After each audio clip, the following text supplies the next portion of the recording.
to a peace and love, family. Welcome to another powerful, powerful, powerful discussion with your sister, Dr. Maat. Tonight, family, I will be talking about trending topics. It's a lot going on in the world. A lot has happened, family. A lot has happened. Tina Turner, we know that she made her transition. So she transitioned, and then you had Jim Jones. Hope I didn't butcher that. I know that was the football player, but I believe his name was Jim Jones. I know that he transitioned. Then you also have, there's a lot of stuff happening in Florida right now. The NAACP, they issued a warning, a travel warning regarding Florida. And then remember the young black sister who did the poem at Biden's inauguration. Her name is Amanda Gorman. Now they're banning her due to the complaint of one parent. So anyway, family, I have Baba Amin coming on with me to unpack these trending topics. But of course, we're going to give you our opinion, right, from an African centered perspective. So we're going to talk about the trending topics, but we're going to talk about the topics from an African centered perspective. And so, family, make sure that you take time out to thumb up the video as you come in. Thumb up the video as you come in. Also, family, make sure that you share this video. Share this video. So if you're on Facebook, post the link. If you're on Twitter, tweet the link. All right. If you're on Twitter, tweet the link. Also, family, if you haven't subscribed to my YouTube channel, be sure to head on over to dr.maat.msu on YouTube and subscribe to my YouTube channel. There's that Baltimore accent. What did I say? YouTube? Ain't that the Baltimore accent? Anyway, family, make sure that you subscribe to my YouTube channel. Hit the notification bell so that whenever I upload new content, you will get a notification. All right. Also, family, if you have subscribed previously, right? I heard from different people that YouTube is going around, they're censoring people's voices. And so what they're doing, family, is they're unsubscribing people from platforms. So there were people who hit me up and he was like, Doc, I haven't heard from you in a bit. And, I was looking for you. Your stuff isn't coming up my feed. And then these very same people told me that when they went back to my YouTube channel, now, mind you, these are people who don't know each other. Okay. When they told me, they said, I went back to your YouTube channel, Doc, and I saw that I was unsubscribed. And I'm like, wow. And this was multiple people telling me this, right? So, family, make sure that if you have subscribed, go back and make sure that you're still subscribed. And if you're not subscribed, resubscribe, hit the notification bell so that you will receive notifications. I see the Maadian family is in the building. I see the Queen Mother. Bonetta's in the building. Bonetta Sultan. She said, peace, Dr. Maat, peace and love to you, Queen Mother. And thank you so much for sharing my discussions on your social media. You're always sharing, and I appreciate your support. I see Truth Ministries is in the building. Peace and love to you, warrior. So glad to see you. I see a beautiful mind. The Queen Mother is in the building. She says, peace and love to everyone. Peace and love to you. Uh-oh. I see Soda is in the building. She said, peace, sis, Dr. Maat. Peace, warrior queen. I see you in the building. Lay Low Love is in the building. She said, peace, family. Peace to the Queen Mothers in the building. Virgo Venom, another Queen Mother in the building. Peace and love to you, Virgo Venom. And look, family, I got some announcements to make before we tap into these, before we address these trending topics. All right. My first announcement is this, family. Make sure, here we go. I'm sharing my whole screen and I hope this works out. All right, family. Let me click the hide button so you all can see it. So anyway, family, last night I brought on one of the master teachers in our community, Baba Imhotep Fadiyu. He gave a wonderful, wonderful presentation on African manhood in the 21st century, family. If you did not watch that presentation, please watch it.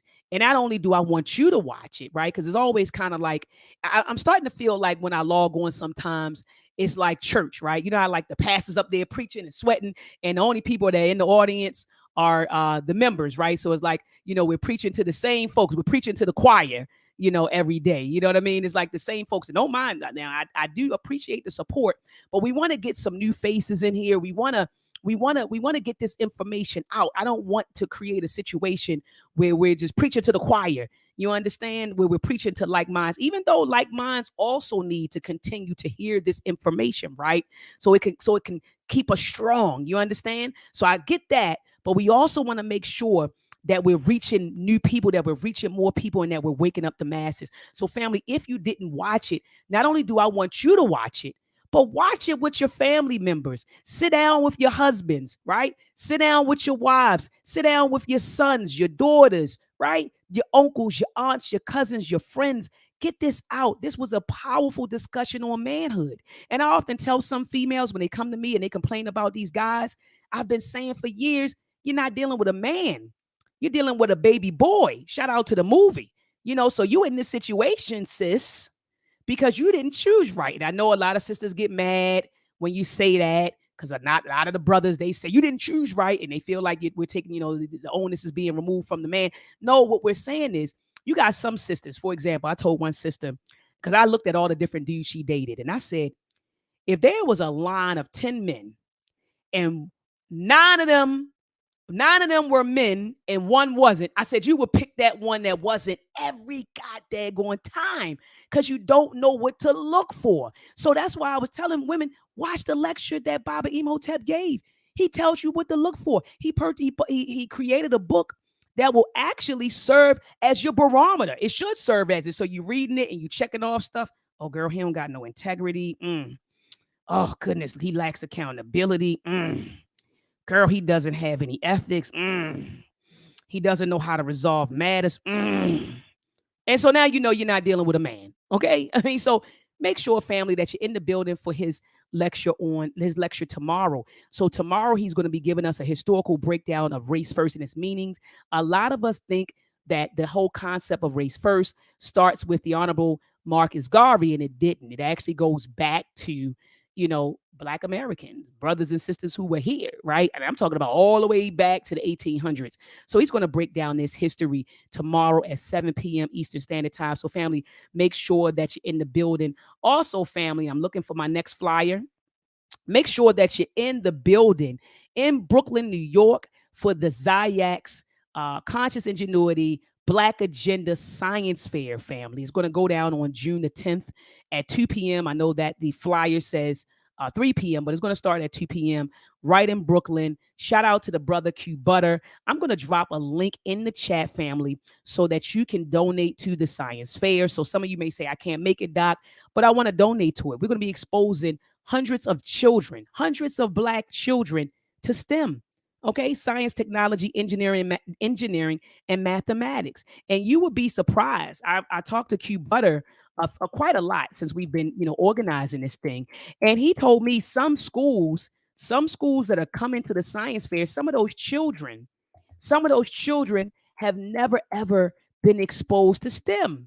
And there's a whole breakdown. There's a whole history as to why, family. There's a whole history why, the schools are underfunded. We know that STEM requires extensive resources, and so they don't have the equipment, nor do they have the teachers, right? Competent teachers to teach this stuff. And I know there's some educators who feel like, oh, I could teach anything. I wouldn't say that. I mean, we may be able to instruct with some training, but I think that when you're not an expert, let's say that you say, I'm teaching STEM, right? If you're not an expert in any of these STEM fields, right? That's like me saying, I'm going to be teaching Spanish. And I didn't watch some YouTube videos on teaching Spanish or on Spanish, and I teach myself Spanish. And I may be able to count. I may be able to pronounce certain words, but it's nothing like having someone who speaks the language, fluidly to come in and teach it, right? Like, who does that? So you got these people out here who are teaching STEM. They don't have STEM backgrounds. And so their knowledge and understanding of STEM concepts is limited. It's just limited. I know we feel like we can teach everything, and maybe we can. Maybe you could teach it. Maybe you can teach it, right?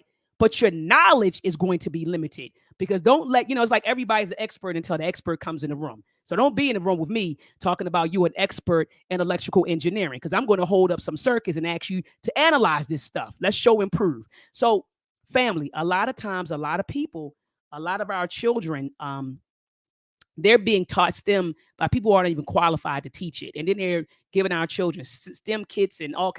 Anyway, family, make sure that you're in the building, okay, for this science fair. And if you can't, make sure you donate to it, family. Make sure you donate to it. I just dropped the link in the chat for you to donate before you get off this live, family. If you could donate $10 to the science fair, that will be greatly appreciated.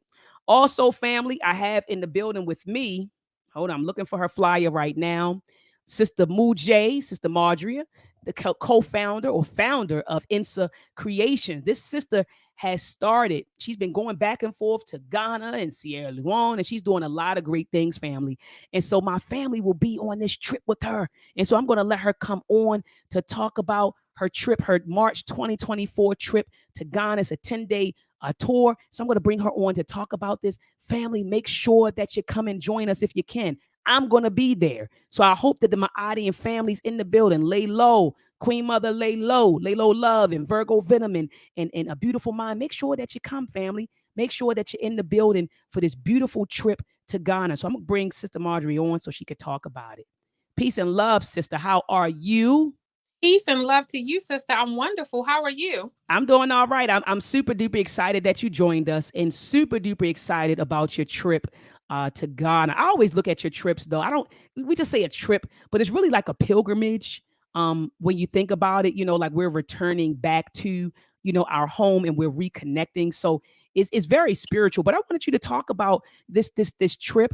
I told the family that I'm going to be on it, and I'm asking the Maadi and family to join me on this trip in March 2024. So you have the floor, Sister Mujay. Go ahead and talk about it.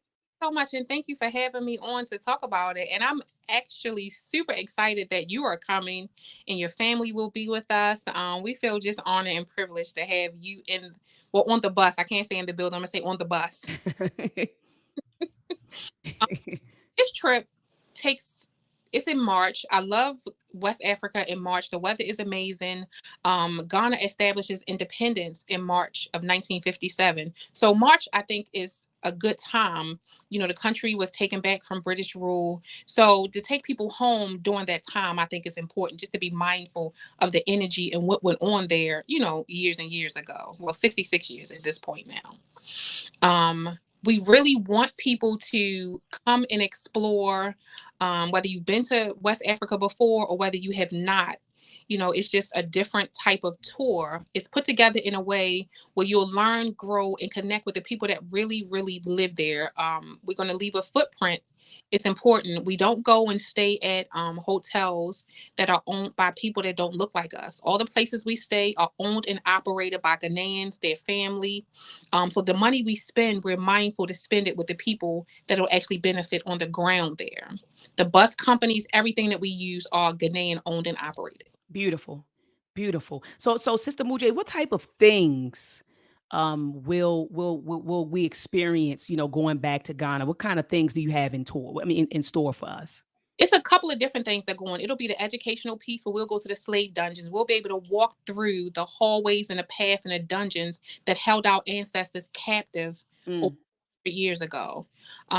Those dungeons, you would know, you could feel their presence there. You could smell them, you can hear them, you can feel our ancestors as you walk into the dungeons. mm. So that's a staple. We always go to the slave where our ancestors had their last rites bath. That's an Anson Man's law. And that's really important for you to understand the path that they had to walk and endure just for us to be alive today. So Absolutely. yeah, so going through that part of it, and we also do the Cross City tour where we visit Kwame Nkrumah, W.E.B. Du Bois, final resting place. We go through the marketplace, we go shopping, the naming ceremony, which is really important so that we can be named our rightful names, so that we can be rebirthed in the community. Like I said, during that time where they are celebrating their independence, you can celebrate your new independence, your new name, and your newfound connection to the motherland. Wonderful. And Sister Mujay, can you make sure that you tell people how to contact you? I'm going to throw your email address in the chat, and then I'm going to also put it on the screen. Yes, email me. It's You can find me on all social media platform. Insa Creations, NSAA Creations. That's my email, insacreations@gmail.com. That's me on Instagram. That's me on Facebook, NSAA. If you put that in anywhere, you'll see my purple circle logo come up, and that's across all the platforms. But I would love to have you guys come. Dr. Mayat will be with us. You already know the discussions on the bus after each time we go to one of these places is going to be lit, for lack of a better word. We're going to cut up. We're going to have a good time. And there were some folks who contacted me about my sweatshirt that I had on yesterday. Today, I'm wearing my Sankofa sweatshirt. And this was a sweatshirt. Look at this with my African print on the side and then my Sankofa in the front. And so this was also created by yours truly, Insa Creation. So make sure, family, that you hit her up on all social media platforms. And she ain't lying. As soon as you type in NSAA on Instagram or Facebook or wherever, IG, wherever you are. I mean, I'm telling you, she pops up everywhere. And like you said, just look for the purple logo. Thank you so much, Sister Moo J, and I'll connect with you soon, Queen. Thank you. All right, peace and love. Peace. Last but not least, and welcome to the broadcast, Baba. I'm about to call you Baba Imhotep. Baba, I mean, welcome to the broadcast, Baba. I mean, peace and love to you, warrior. Peace. What's going on, Dr. Maat? Hey, nothing much. How you doing? How you doing, Baba? Man, I'm good, Doc. I'm good. You know, hey, go ahead and call me Dr. Imhotep. That's a compliment. You know, hey, that brother did a fantastic job last night. Oh my God, Baba! Did you see how at the end I was just sitting there like this? Right. I was sitting there, Baba, just blown, and I respect his intellect. I respect his passion, but most of all, I respect that he walks it how he talks it. Hey. So everything that he spoke about last night, he lives it. Right.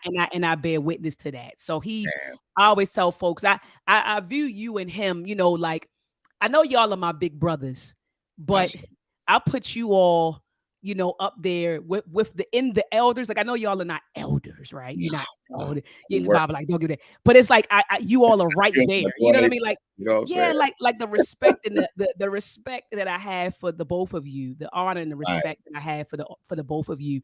I put you right there. You know what I mean, Baba?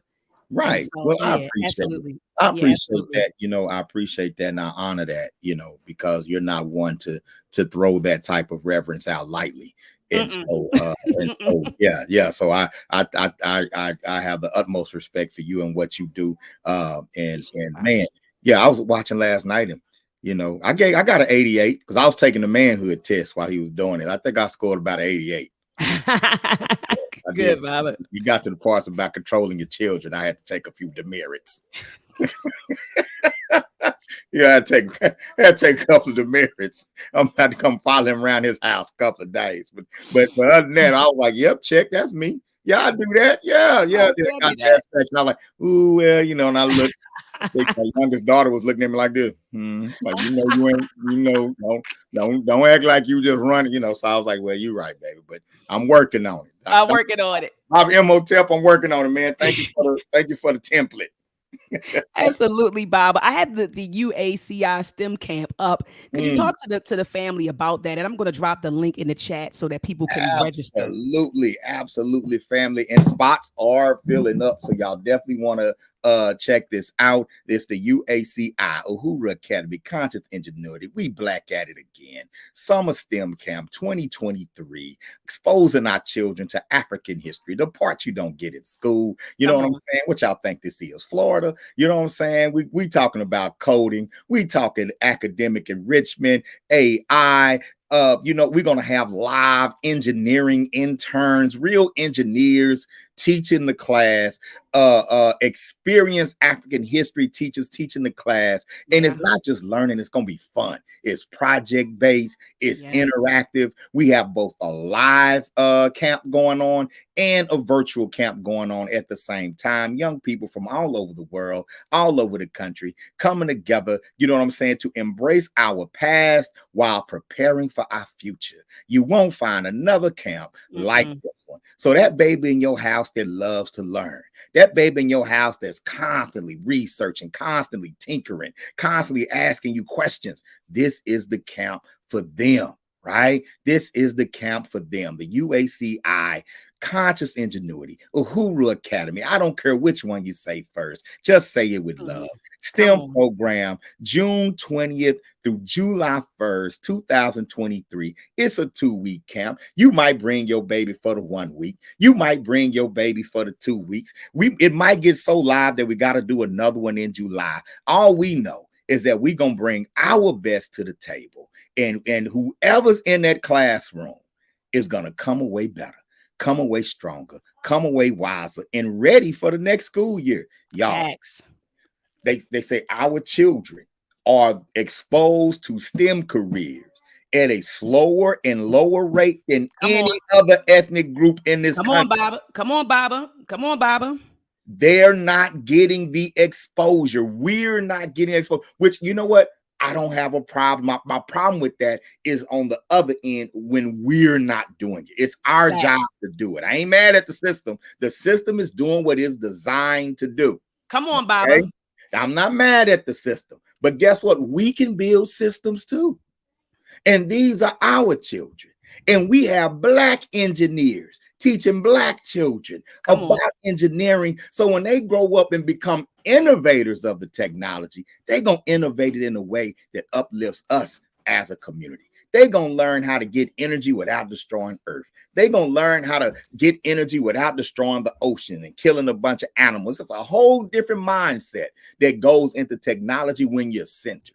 Come on. When you're centered. When so you're family, centered. And so, Baba, I just want to let the family know that we're doing 50. So it's 2 components. There's an in-person component and a virtual component.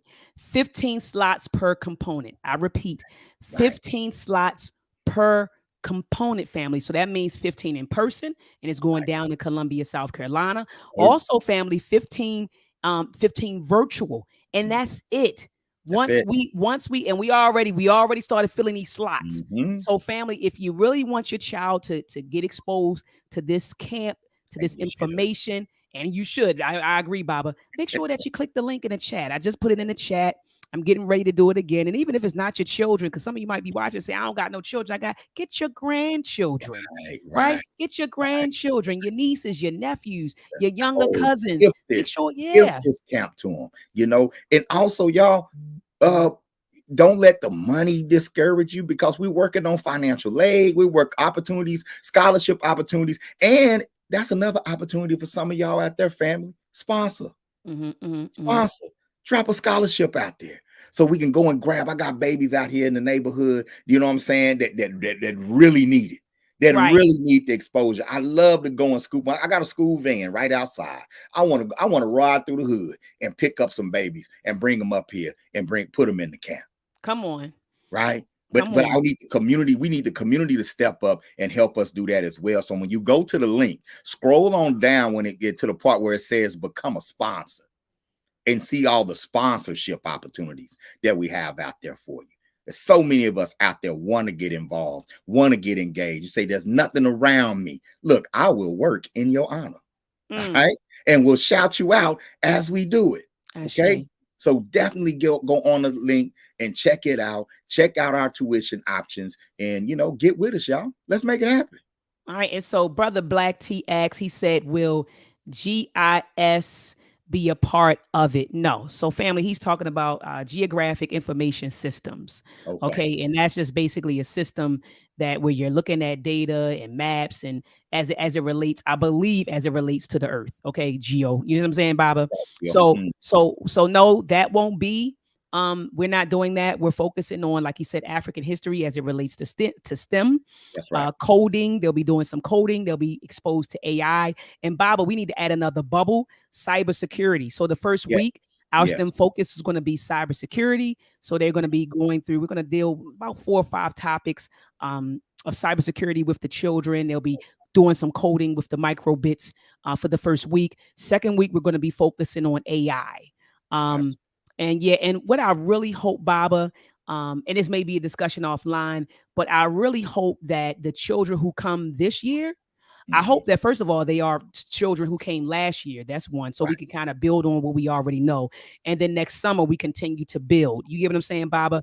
Because with the AI, we structured it such that the children would not have to know Python in order to, you get what I'm saying, in order to complete some AI activities. But the end goal is for them to learn Python so that they can do more stuff. So this year it's kind of just exposure, and they'll be going to different websites, looking at different data, and kind of, you know, doing some AI stuff via the web. But next year, what I want them to do is learn Python so they can create their own AI algorithms and stuff like that. But you need to know Python in order to do that. So anyway, it's going to be a phenomenal program, family. So make sure that you get your children in the building. Black T, all of that information, brother, is on the internet. It's on the link. I'll just drop it. All you got to do is click the link, brother. Click the link, scroll down, and everything that you're asking me for is on the website, brother. Okay. All right. All right, Baba. So I think we got out all the announcements. I think we put it down, Baba. You're going to be a part of the science fair as well, right? You got some kids presenting from the we have a couple of students that are planning on entering the science fair. We actually have one of our online students. Shout out to the Mortimers in New York. They're going to be there live and in person. Okay, great. He said, check out. He said, take a look at GIS. It incorporates AI and coding. Okay, cool. Right, Thank you for the suggestion, brother. Absolutely. Yeah, absolutely. So, Baba, let's start with this. It's so much going down, Baba. It's so much going down. Yes. Tina Turner passed. And before you know it, man, some people were like, oh, she was the queen of rock and roll. And then you had some people, Baba, that was dragging her because she was married to the white dude. And then some people were dragging her because of the movie. They was going in on her, Baba, online. She did Ike dirty. What's love got to do with it? And then people started bringing up stuff that, it was a white dude. I forgot his name that he, Phil Spector. I think I want to say his name was Phil Spector. Yeah, he's a murderer, right? Yeah. Phil Spector had, they said that Phil Spector put a bone out on her, some years ago, said she was hard to work with. And she did Ike Turner dirty, with what's love got to do with it. He was saying basically the relationship was toxic, on both sides, even though, what's love got to do with it kind of depict her as a victim. So anyway, Bob, it's a lot of stuff out there. Yeah. So what are your thoughts on Tina Turner? Well, I always found Tina Turner's life very interesting, and Ike Turner as well, and really that generation that created rock and roll, those great innovators, that innovative generation at that time that were innovating out of necessity, right? You talking about Jim Crow America, you talking about hardened people who are kind of hardened and like she came from the South, she came from the dirty South. I know she passed as Tina Turner, but she was Anime Bullet when she was young, right? And so she came up in poverty. Ike came up in poverty, in harsh environments where there was violence, where there was, a dog eat dog attitude. I got to get mine attitude. I got to get away from all this mess attitude. And music was a way to escape for a lot of people. So those who managed to have talent, they took it very serious back then. They took it very serious because it was one of the few tickets out of a lot of those situations, and what we can't overlook. And I know when you look at what's love got to do with it, you get mad at Ike for hitting Tina, and of course you have people who say that it was a two-way kind of just a toxic relationship or whatever. None of us were there, right? And we're never going to make an excuse for a black man hitting a black woman. Never. No. But one thing we won't do, like it's a trip. They still call Phil Spector a great producer. Right? They still call in spite of, right? And Ike, if Tina is the queen of rock and roll, Ike is definitely one of the kings because he was the pen. He was the pen. He was the writer, the arranger, the producer, the composer, the boss. He had a black-owned business. He ran a band, a successful band that he took on tour. So he had a leadership dynamic too. You know what I'm saying? That can't just be thrown in the trash. You know what I'm saying? And so and with Tina, when she defected, I always call it defected. When she defected, in the movie, I have you thinking, "Whoo, Lord, she deserved to go to white folks." Like, good job, Tina. Good job. If you just go by the movie, you're like, no wonder, you know what I'm saying. But she defected and she was a cash cow for the music industry. Absolutely. She's one of the greatest stage performers of all times. And if you can separate a commodity, okay, from its black ownership, then the labels win. So the industry won when it came to Tina Turner. The end of the racist music industry won when it came to Tina, because she became a commodity that was 100% owned by the industry. You know, she had some ownership, of course, but you know, I don't think Tina was much of a writer. I think she was usually singing songs that other people wrote, so she's not really getting the publishing. She made her money touring, and she toured her whole life. So you know, I think they said when she passed, her estate was worth about $250 million. Oh my gosh. Right. And of course, her husband got half, and then his children, I think, got the rest, because her biological children have passed on. Right, they passed. Yeah, right. You know, and so you would like to see, as members of the Black community, of course, you would like to see when our giants and icons go, you would like to see a portion of that, the state or ownership, to kind of stay in the community. But that's what happens when we marry outside, you know, and a lot of times, you know, we don't look at that aspect of that. We don't look at like Serena Williams marrying over here in a different culture, in a different, you know what I'm saying, that the assets go when these brothers decide to grab someone from outside the community. Well, now your heirs, your beneficiaries are no longer your community, you know, and or no longer. You see what I'm saying? And so that part of it is you know, kind of sad, you know what I'm saying? But I mean, shout out to her talent in her ability to navigate a very difficult world. You know me, I give everybody that came through Jim Crow in one piece a pass and a pardon. Yes. Yeah, I give them a pass and a pardon. I don't step on them, judge them, and that sort of thing. I have my opinions, but yeah, so that's how I feel about it. You know, I think we don't throw Ike's contribution to music in the trash. Yeah, you know, and Bob, and just listening to you, I really appreciated what you said, and regarding how, you know, back then, you said, you know, that was a way out. You know, using your talent. You get what I'm saying? That was a way out of way out of, you know, poverty. You know, a life of poverty. But you know, what's sad, Baba, when you said that, I thought about how, you know, how they say the more things change, the more things remain the same. It's like that now. You know, which rapper said, you know, to make it out of hood, either you got a slick jump shot, Biggie. you got what did he say? Yeah. What did Biggie say? Biggie said either you got a wicked jump shot, right? A slang crack rocker got a wicked jump shot. You get what I'm saying? And it's sad that even in, you know, I mean, he said that in the 90s, but even if we look at 2023, a lot of our kids, you know, who are in impoverished areas feel like, damn, the only way I can make it out of here is either if I'm slinging, if I make it in sports, or if I rap. You get what I'm saying? If I rap or if I sing. So like you said, back then our ancestors were looking at it as a way out of a life of poverty, but that's still true today in 2023. You get what I'm saying, Bob? It's like, damn, you know, like that's why what we're doing is so important, and what you're doing is so important, because we have to show our children that there are other ways, and not only are there other ways to reach success, you have a greater likelihood of reaching success in some of these other ways. It's a lot easier to become an aerospace engineer than to sell 1 million records. It really is. Facts, Baba. It really is. And so we need to let them, and so children today are afforded opportunities that Ike and Tina honestly were not afforded. Now that's true. That's true.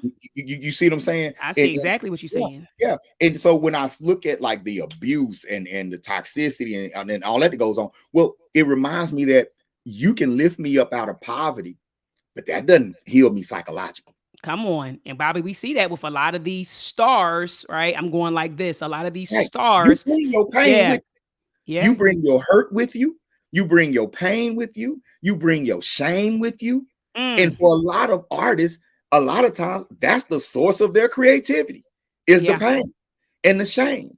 And when industry people see that, they don't want the shame and the pain to end, because you're not going to write the same. No. So that's why a lot of artists are supplied the drugs that they do. Yes, they are. Right? They're kept in situations where they're partying and that's so number one, it keeps them from looking at the contract and reading the money, right? Come on. Number two, it keeps them creating from a spontaneous place that creates hits. And so I don't want to heal you, because if I heal you, you might not be the same. Like, you don't want a linebacker to get nice. Come on. You don't want your linebacker in therapy. You don't. You want your linebacker angry. You don't want your linebacker, the football team, to show up one day and say, you know what? I just love all mankind, and I'm so tired of violence. Now, bro, we need you to go out there and knock somebody's head off for $1 million. for $1 million. And we need you to have an edge when you do it. Absolutely. Absolutely. Right. And another thing, Baba, that you talked about, and I think you and I have conversed about this on this platform before, and I brought some folks on when we talked about interracial marriages, especially when wealthy Black folks like Tina marry, non-Black folks. A lot of people don't talk about the wealth transfer. I think you and I were having that conversation around the time that Kobe Bryant had him and his daughter tragically died alongside other people. Because it seemed like we always forget to talk about those other people who lost their lives, but they died in a tragic helicopter accident. Maybe I think it was about 2 years ago. And we were thinking about his wife and how the Black parents, remember we were talking, Bob, about how those Black parents, they groomed them for the NBA. And here it is. They didn't get a dime. Not saying that his wife and children shouldn't have gotten the money, but what I'm saying is that Black family was, they didn't get any of the money, from Kobe's estate. She controls Kobe's estate. So a lot of times when we marry out, we don't think about the wealth transfer, Baba. You get what I'm saying? That now you've enriched a whole nother group of folks. Some folks that don't even need the goddamn money. Some of our brothers and sisters, they marry outside. So like you said, this woman's estate was worth $250 million. Her children are dead. They didn't get anything. I don't even know if her sons, I think she had 2 biological sons with Ike. And so what I think was, so they all passed. And I'm thinking like, what about their children? You understand what I'm saying, Baba? So $250 million, went out the door. You said it went to him and who else? Yeah, and then I think his children, not her biological, but some of her stepchildren, split the rest. See, and so a lot of us don't think about that wealth. Yeah. So a lot of people don't. Yeah, so a lot of us don't think about that wealth transfer, when we marry outside. So, Baba, let's switch gears. The color purple. So there was a brother. Shout out to, I think his name is Psychopathist or something. He has a platform, and he was going in, Baba. On the color purple. So I heard that they're redoing the color purple. They're making it a musical, supposed to come out in December. So you already know the Black women, Baba. Everybody's like, oh, we got to go see it. There's a musical. We got to go see the color purple. And so there was a brother, and shout out to that brother. I joined his podcast on Saturday, and because he was going in. First he went in on Tina Turner, then he started going in on Oprah Winfrey, right? He's going in. He's like, that's a anti-Black man film. He said, by the time Black women sit down and they watch The Color Purple, they're going to look at all Black men like Harpo. He's like, and so he said it's anti-Black male imagery. So he's going in on The Color Purple. Then he started talking about the woman, Alice Walker, who wrote the book. And he was like, and she's bisexual. She hates men. She got mad. Now, mind you, I don't know any of this, family. I never verified it. I don't know anything about Alice Walker. Okay. So I'm just telling you all what he said on his podcast. He said that, she's anti-Black man. He said that she was a lesbian. First I'm hearing lesbian, then I'm hearing bisexual. Then he also said she got upset at her daughter for marrying a Black man. And like I said, family, this is hearsay. I don't know. So I guess I should say allegedly, because I don't want this video to get taken down. So allegedly, she's all of these things. And so that's why he was anti the film. And so, Baba, let me get my sentiments, and I'm land my plane. What I said to him was this. The Color Purple, when you look at it, it will make you go out. I mean, Harpo, boy, he did. When I say, what was his name? The brother that played Harpo. I don't remember his name at all. He played on him and Mel Gibson. They played on. No, you talking about Mr. You talking about Mr. Not Mr. Not Harpo. Yeah, it was Mr. Yeah. That's what I'm thinking. Yeah, Mr. I keep saying Harpo. I keep saying Harpo. It wasn't Harpo. It was Mr. And so when you watch that, you want to strangle Mr. It does make you upset with Mr. I was mad at my own stepdaddy when I watched it. He ain't did nothing to me. He just looked like Mr. He played that part. What was his name? You know what I'm talking about. Danny Glover.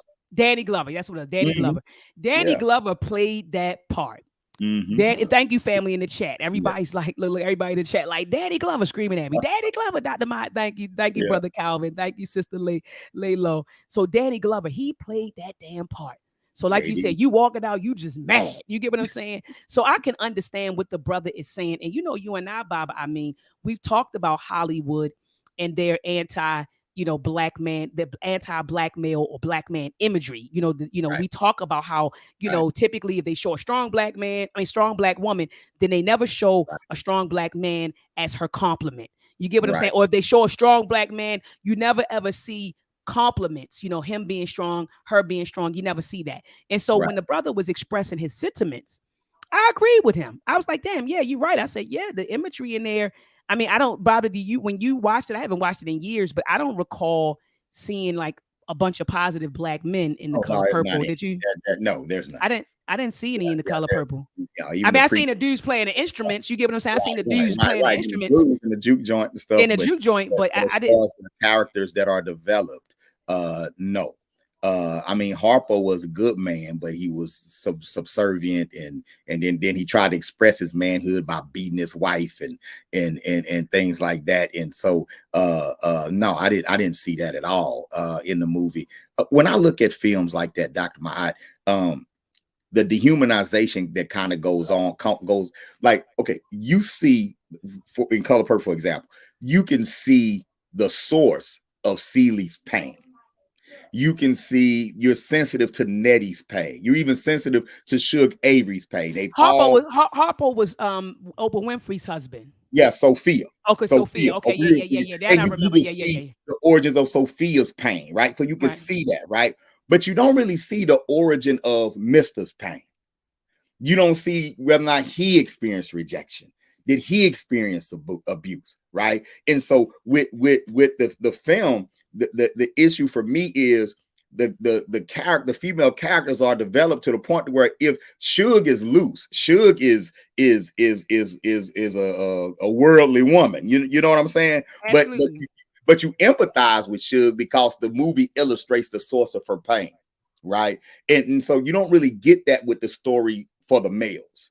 With the males, they're the source of the pain for the females. But where's the source of pain for the males? What are they dealing with this time period? But I remember one time, me and my man Koya, we was actually dating, and I was over her house, and they were watching. Her good friend was over there. One of her good girlfriends was over there, and they were watching The Color Purple. And I'm just sitting back, and this was young Baba then. This is young militant Baba then, like, So I'm sitting back and I'm watching. And I said, man, it ain't one positive black man in this whole movie, right? Woo, they got hot, especially her friend. Her friend got hot at him. She looked, she said, well, that's what it was like back then, right? And I knew this particular person did not study our story. So I said, well, what's your frame of reference outside of this movie? Mm-hmm. You know what? They got mad. You can just get out. We don't need you in here watching it with us. No, I done messed up the woman bond thing, right? So I literally got kicked out. Mom and Cole kicked me out of the house that day because I asked questions about the color purple. The Color Purple. Yeah. But like you say, there is a disappearing act when it comes to black men. I'm curious how they're navigating today's politics with the remake.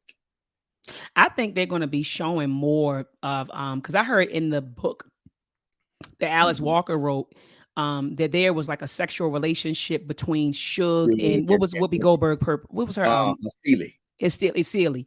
And so I think that in today's climate, I honestly think they're going to explore that. I think that's going to be a whole. I can see that whole narrative. Yeah, I can see it played out. A little kiss in the original movie, right? It was a little kiss. They played dress up and stuff. And right. And it was kind of implied in the movie. And it was playful, like, like that. Suge just showing Celie that she's pretty. And so we'll see in today's climate what the message will be in the remake. Because I remember when they remade the movie Sparkle, and they watered Sparkle down. Like I've seen the original Sparkle from the 70s, and then they remade it with Whitney Houston and I think her name was Jordan Sparks and stuff. They took the black family out of the ghetto and made them a middle class family and made it a more inclusive Sparkle, And so it's I'm real curious to see how they're going to navigate it politically today. And so, yeah, man. But it's time. I guess it's time. It's just that time where this agenda is being pushed, and I don't want to get in the way of empowering black women. You know what I'm saying? But black men, we have to step up and tell more of our stories. We have to Absolutely. step up and speak on our narrative from a black male's perspective and not be afraid of that. I think we've been thrown into the patriarchy basket with white men. And it puts us in a curious situation because we're not white men and we don't have the power that white men have. Come on, Baba. Right. Come on, Baba. And so when we lose the black woman as an ally, we're losing our greatest ally. Mm.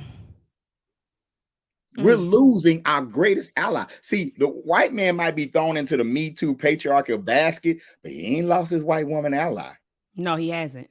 He hasn't lost his white woman. That's not happening. But it seems to be searing us to the core, like it's getting to us and driving wedges between us. A lot of these images and these messages are driving wedges between us because we don't own the apparatus. We're not really controlling the narrative.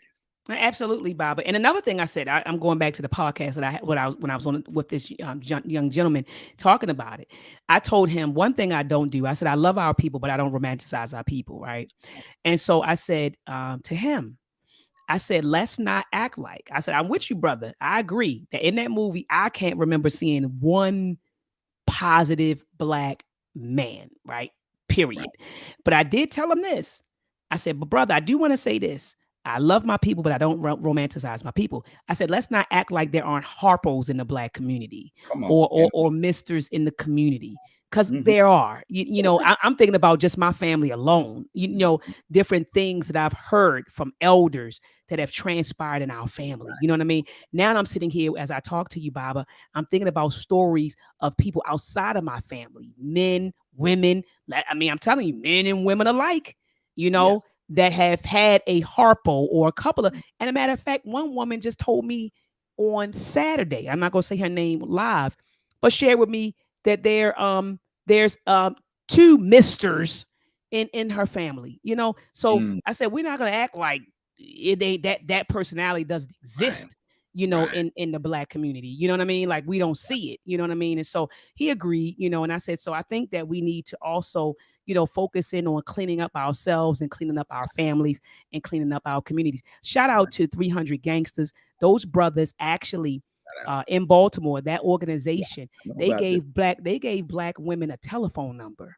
and said, and they were doing a lot of great work. I haven't been in touch with them as of lately, but they gave black women a domestic violence hotline. Said if you, and they actually had to go and deal with some brothers. They said, you don't need to call the police. We'll deal with them. Just call them, call us, let us know what's going on, and we'll pull up. And them brothers came suited and booted for black women in Baltimore. You get what I'm saying? They was like, nah, you ain't going to do similar work in Texas with Lone Star RBG, you know, and there are misters in our community, but there are also misters who will kick a mister's ass.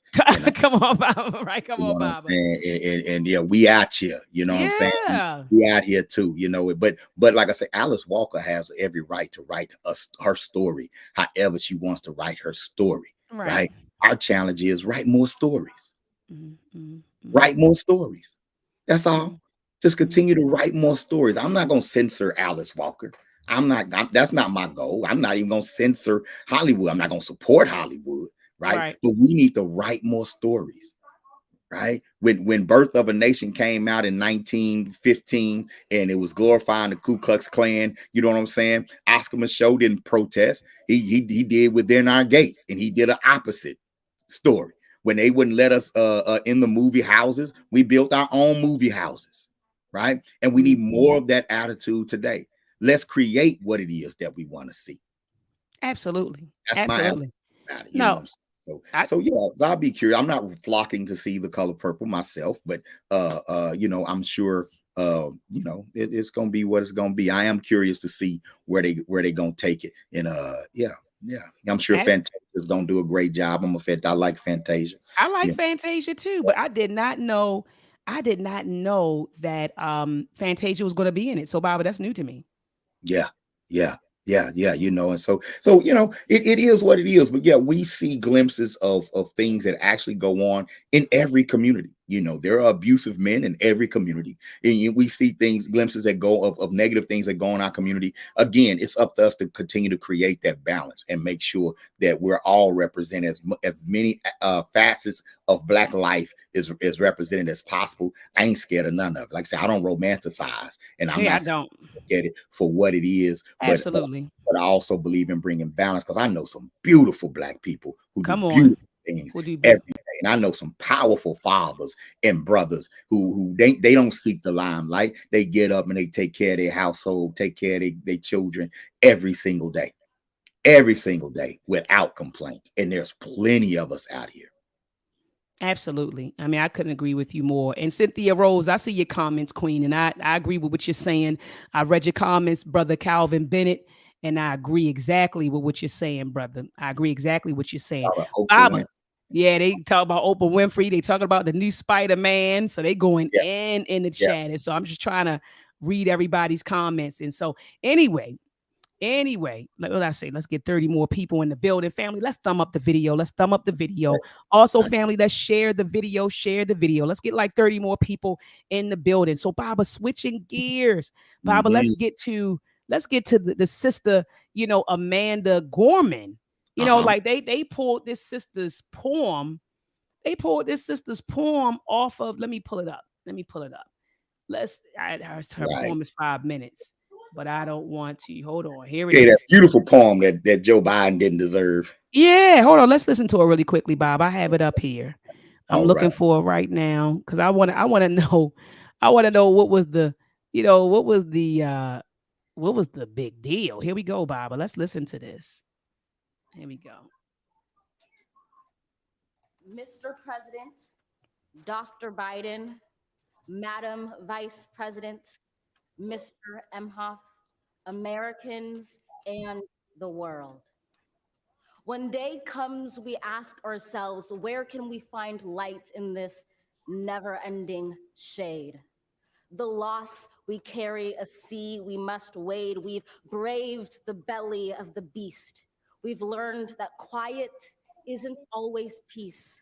In the norms and notions of what just isn't always just is. And yet the dawn is ours before we knew it. Somehow we do it. Somehow we've weathered and witnessed a nation that isn't broken, but simply unfinished. We, the successors of a country and a time where a skinny Black girl descended from slaves and raised by a single mother can dream of becoming president, only to find herself reciting for one. And yes, we are far from polished, far from pristine, but that doesn't mean we are striving to form a union that is perfect. We are striving to forge our union with purpose, to compose a country committed to all cultures, colors, characters, and conditions of man. And so we lift our gazes not to what stands between us, but what stands before us. We close the divide because we know to put our future first. We must first put our differences aside. We lay down our arms so we can reach out our arms to one another. We seek harm to none and harmony for all. Let the globe, if nothing else, say this is true. That even as we grieved, we grew, that even as we hurt, we hoped, that even as we tired, we tried, that we'll forever be tied together, victorious, not because we will never again know defeat, but because we will never again sow division. Scripture tells us to envision that everyone shall sit under their own vine and fig tree, and no one shall make them afraid. If we're to live up to our own time, then victory won't lie in the blade, but in all the bridges we've made. That is the promised glade, the hill we climb, if only we dare it, because being American is more than a pride we inherit. It's the past we step into and how we repair it. We've seen a force that would shatter our nation rather than share it, would destroy our country if it meant delaying democracy. And this effort very nearly succeeded. But while democracy can be periodically delayed, it can never be permanently defeated. In this truth, in this faith we trust, for while we have our eyes on the future, history has its eyes on us. This is the era of just redemption. We feared it at its inception. We did not feel prepared to be the heirs of such a terrifying hour, but within it we found the power to author a new chapter, to offer hope and laughter to ourselves. So while once we asked, how could we possibly prevail over catastrophe? Now we assert, how could catastrophe possibly prevail over us? We will not march back to what was, but move to what shall be, a country that is bruised but whole, benevolent but bold, fierce and free. We will not be turned around or interrupted by intimidation, because we know our inaction and inertia will be the inheritance of the next generation. Our blunders become their burdens. But one thing is certain: if we merge mercy with might and might with right, then love becomes our legacy and change our children's birthright. So let us leave behind a country better than the one we were left. With every breath from my bronze pounded chest, we will raise this wounded world into a wondrous one. We will rise from the gold-limbed hills of the west. We will rise from the wind-swept northeast, where our forefathers first realized revolution. We will rise from the lake-rimmed cities of the Midwestern states. We will rise from the sun-baked south. We will rebuild, reconcile, and recover in every known nook of our nation, in every corner called our country. Our people, diverse and beautiful, will emerge battered and beautiful. When day comes, we step out of the shade, aflame and unafraid. The new dawn blooms as we free it. For there is always light, if only we're brave enough to see it, if only we're brave enough to be it. All right, family. So I wanted you to hear it first. And then, Baba, I want you to, we're going to unpack it, but hold on. I want the family to watch this clip. I'm looking for it right now. Here it is. Here's the clip. All right, so they banned it, and here we go.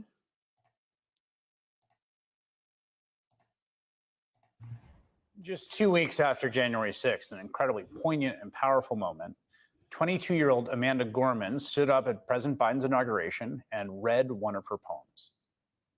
They're not gonna play the whole thing. Turned around or interrupted by intimidation, because we know our inaction and inertia will be the inheritance of the next generation. Our blunders become their burdens. But one thing is certain: if we merge mercy with might and might with right, then love becomes our legacy and change our children's birthright.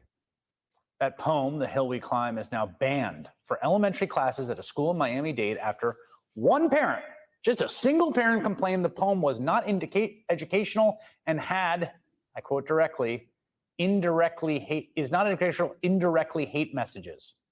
That his purpose was to cause confusion and indoctrinate students. That one complaint was enough for the school to ban elementary school kids from reading that poem by the first ever National Youth Poet Laureate and the youngest ever inaugural poet. And that was made possible by one man and his, facilitators in the legislature, Florida Governor Ron DeSantis. Tonight, Amanda Gorman has responded to the ban saying, quote, "I am gutted. I wrote The Hill We Climb so that all young people could see themselves in a historical moment. Robbing children of the chance to find their voices in literature is a violation of their right to free thought and free speech." She also urged people to speak out, pointing to a lawsuit her publisher has joined along with PEN America and others against another Florida school district in Escambia County that has banned books. I'm joined now by Suzanne Nocell. She's the CEO of... All right, so Baba, we don't need to listen to them. So Baba, what are your thoughts? First of all, when you heard the speech, and then what's happening in Florida regarding, her poem. I said speech, but her poem. What are your thoughts, Baba? You got to unmute, Baba. Oh, go ahead. It's unmuted. It's unmuted. Cool. When I first heard the speech in 2020, my feeling is the same now. is the same feeling I had when Dr. King was delivered the "I Have a Dream" speech, and it's a beautiful, beautiful, beautiful African black girl, a young black woman, delivering a poem full of ideals that do not reflect America's past, nor does it reflect America's goals. Mm. Mm. And I believe that just like when I saw it in 2020, I'm like, they don't deserve you. You know, that man passed the damn crime bill that locked up, that increased the black female prison population over 400%. He has not changed. Mm. And it's kind of like America reminds me of a rapper. The US government reminds me of a rapper that pretends to be a drug dealer. You know, they'll take on the drug dealer's name, dress like the drug dealer, rap stories like a drug dealer, present themselves to the world as a drug dealer, and get rich with that image, but they never sold any drugs. Right? And America presents itself to represent ideals, right, that are usually expressed by the people that are oppressed the most in America. The nation she was talking about is the nation that we would build if we were building a nation.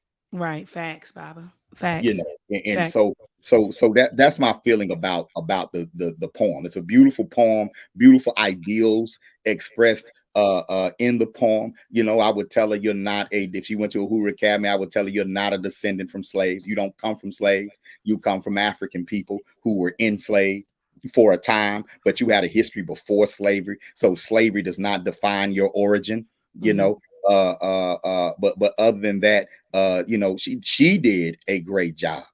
You know, now as far as Florida, I did some fact checking and some reading. And so in actuality, you know, and again, with CNN reporting it, all that political propaganda, they exploit black people's emotions so much to get you to vote Democrat, to keep you watching the show. They put the big thing banned in Florida. Well, what actually happened was that one parent did complain, and the poem was removed from the elementary school and put in the middle school. So it's still in the school. It's just not in the elementary school. It's in the middle school. Right. And so the poem is still there.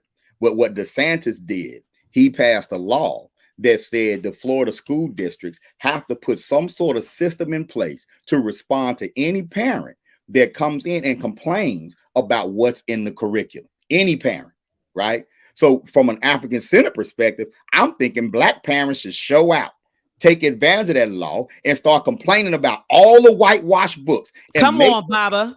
They have to establish a process to deal with your complaints.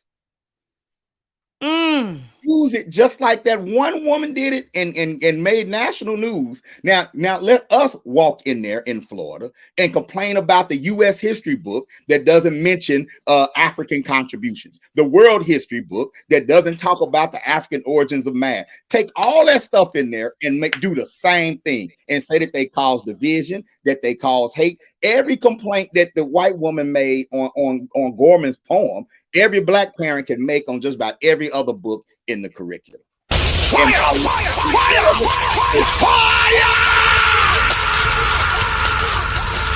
Oh my gosh, Baba, that was fire. I had to give you the fire button for that, Baba. That would be my response if I was black and in Florida. That would be my okay. Well, let me go find some books I don't want in here. Right. You just when we started Uhuru Academy, when they integrated Texas put the most lenient homeschool laws in the country in play because white parents didn't want their children going to school with black kids. So in the state of Texas, you can withdraw your children from school, just check the homeschool box, and they leave you alone. But guess what? We can do the same thing. So we started an African-centered school in Texas and said, hey, all you got to do is click withdraw and click homeschool, and they can't mess with you anymore. And we can graduate you from home. I ain't mad because of the reason they put the law in place. I'm going to use the law and express my power too. So that's how I look at it. That's how I look at it, right? But when I did the fact check, they moved it from the elementary school to the middle school. But CNN, in a cruel way, that the left exploits the emotions of black people to keep us from thinking. We don't talk about property tax rates. We don't talk about stocks. We talk about who prejudiced and who ain't prejudiced. That's what we talk about. And so in their agenda to keep us not thinking and just reacting, they put this big thing, banned in Florida. And he didn't mention any nuances, just banned in Florida. They want DeSantis to be the new George Wallace because they know that's the only Black history we learn. I got you, Baba. And they bank on that reaction. But that's what that is. Look, y'all, I'm gonna tell y'all something. Ain't no difference between Maine, Rhode Island, New Hampshire, or Florida, Georgia, Alabama, Texas. They're all hostile towards Black people. Every curriculum in the public school is hostile towards Black people. All of them. Take me to the state where they're teaching us our story. Yeah, absolutely, Bob. And I you know, I don't know why white folks always want to come into your space. See, that's their problem. They always want to, Bob, these damn devils. Oh my God. They always want to come into the space, and that's their problem. Get out. Why are you in this space? I'm getting ready to block you, but I do want to address you, Pink. You said, I think that the Dr. Oya show should read every week the 60 Black on Black shooting victims in Chicago. And then maybe I should talk about the white on white crimes that occur every day and those sick, wicked white devils that are running around here doing all of these mass shootings and shooting up schools, colleges, killing their parents. So let's cut it out, Pink. And all that sex trafficking of children. Oh, sex trafficking with children, Baba, and then killing people in church while they're praying. Wickedness, Baba. Wicked people. Why are you? They always want to bring their wickedness in here. Right. Go ahead, Bob. Right. I'm here. Go ahead. I'm listening. They you know. Yeah. You know, and that's again, you know, dealing with that type of ignorance, right? Just dealing with that type of ignorance, you know, like this pink parasol person, you know, this is another sheep. This is another sheep that's regurgitating crap because they don't know how to think. Yeah, they don't know how to think. This person thinks they're saying something like they really don't see the ignorance in what they say. They don't. And see, we always say white ignorance plus white privilege equals white violence. And so, Baba, that's where it starts. It starts with white ignorance. You know what I mean? But anyway, I'm gonna get you out the building, Pinky. I'm gonna go ahead and ban you and get you up out of here. Get up out of here. You know what I'm saying? Again, don't think. Don't think. You know, I just want us to think and really analyze situations. You know, there are Black people in Florida, y'all. They already live there.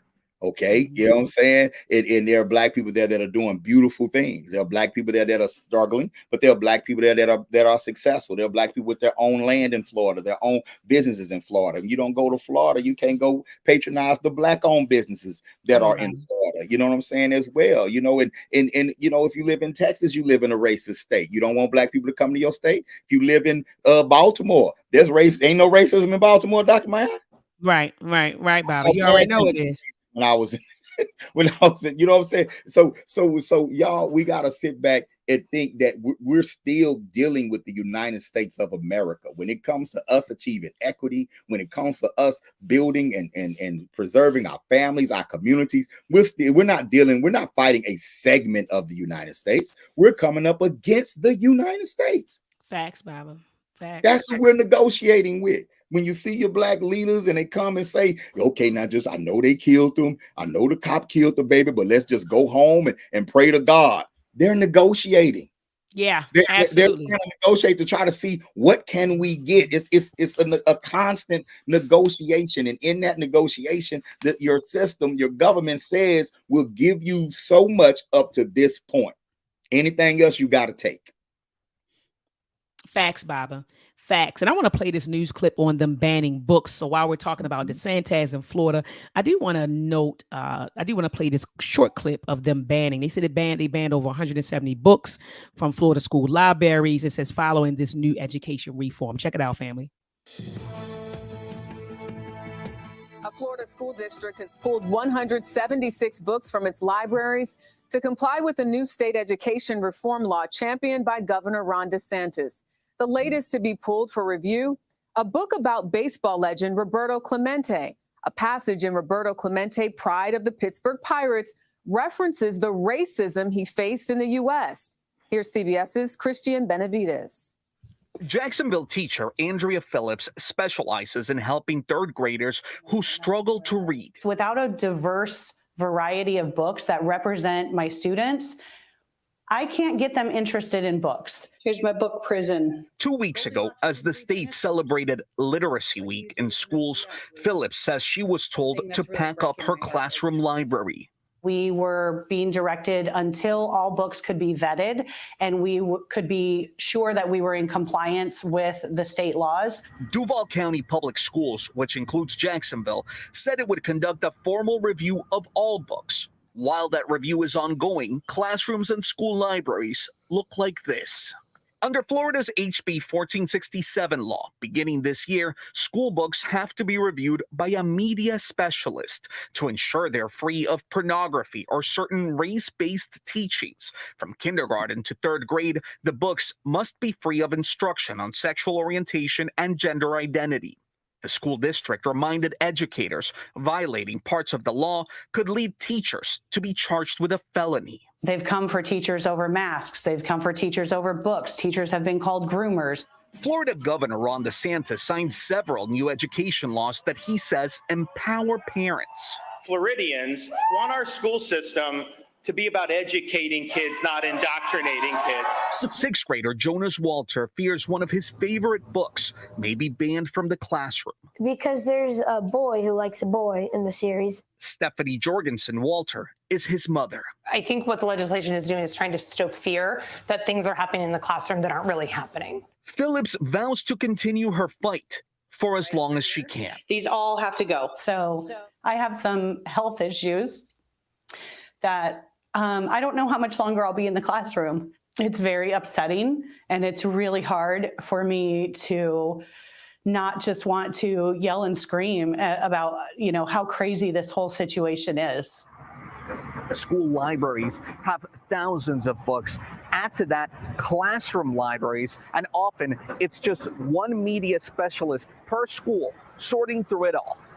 Christian Benavides, CBS News, Jacksonville. Now, Baba, let me tell you one thing I noticed. What I don't like is how, and they've been doing this for a while, and you and I have been talking about this on social media, how our struggle now gets lumped in with gender identity and LGBTQ.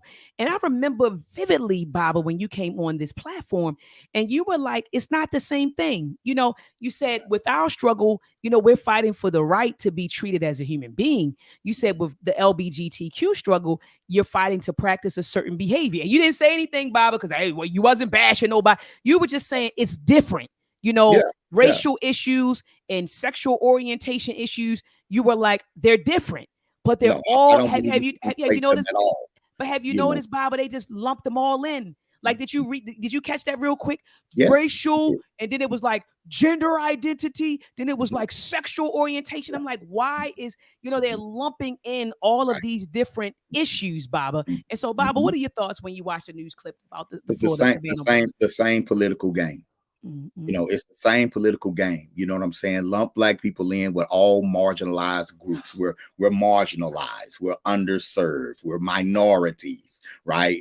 And so no individual complaints for black people, no initiatives just for people of African descent. You were not enslaved. Our ancestors were not enslaved because of their gender identity. Our ancestors were not enslaved because of their sexual orientation. They were not put in journals and claimed to be subhuman because of their sexual orientation. And the fight to overcome that wasn't based on sexuality.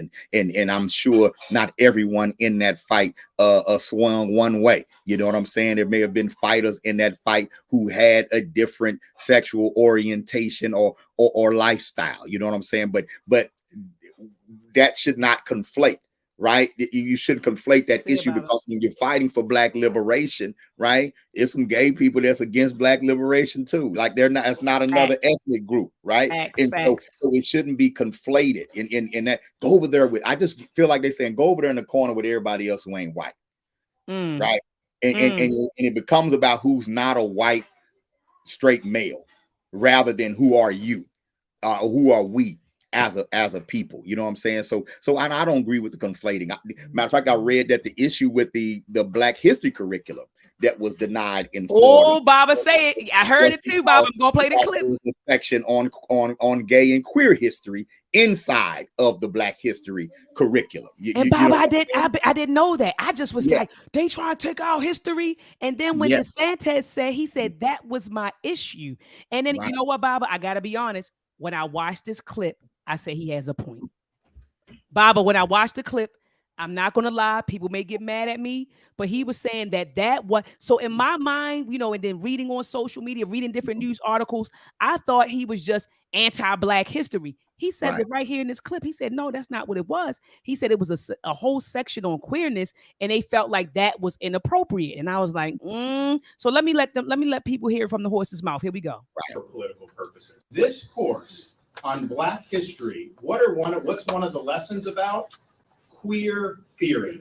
Now, who would say that an important part of Black history is queer theory?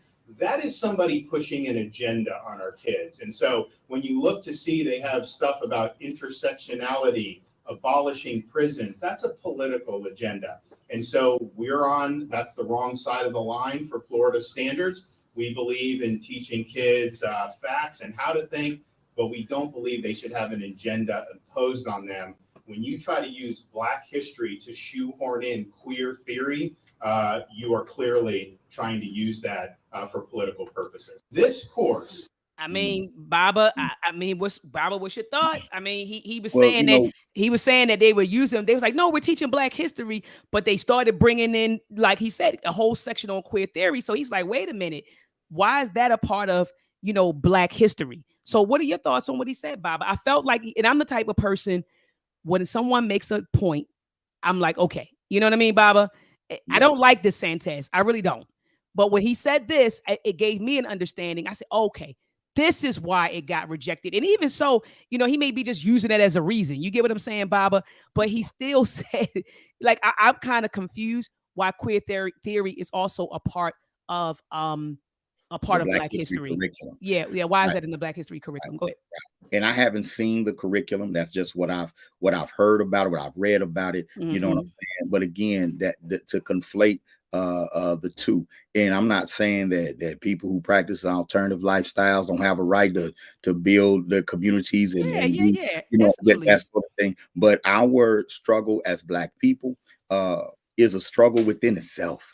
And it's a rich story within itself. And yes, it's an inclusive story, but organically inclusive. And I don't feel like that, you know, and what happens with us and what has happened with Black liberation, because I'm in the Black liberation movement. And if we're honest, what's happened with it in a lot of mainstream spaces, it's almost like you're not allowed unless you include this, unless you hitch your wagon to the LGBTQ agenda. Unless you do that, then you can't have a voice. You must be silenced. You are archaic and that sort of thing. And it happened with the feminist movement in the late 60s, when a lot of Black women began to embrace feminism, and it ended up being a fight mainly about white women gaining power. You know what I'm saying? And then Black issues get pushed to the back, you know. And so just like Bernie Sanders babysits the left every year and makes them vote for the Democratic nominee, right? Because everybody that's a socialist, we down with Bernie. Then when Bernie loses, he said, okay, now everybody go vote for Biden.